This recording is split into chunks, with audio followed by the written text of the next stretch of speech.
చంద్రగిరిలో TDP YCP పార్టీల మధ్య కక్షలు మరోసారి బగ్గుమన్నాయి. మరోసారి వైసీపీ శ్రేణులు వారి ఆస్తులపై అధికార పార్టీ దాడులు చేసిందని ఆరోపిస్తున్నారు.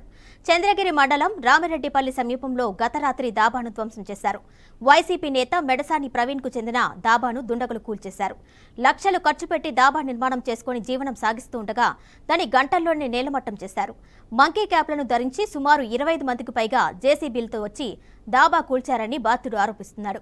అంతా టీడీపీ నేతల పని అని చెప్తున్నాడు. దాబాను ధ్వంసం చేసి సిబ్బందిపై దాడి చేశారని, అక్కడ ఉన్న దాబాలోని సీసీటీవీలు, హార్డ్ డిస్క్లను సైతం దుండగులు ఎత్తుకెళ్లారని చెప్పారు.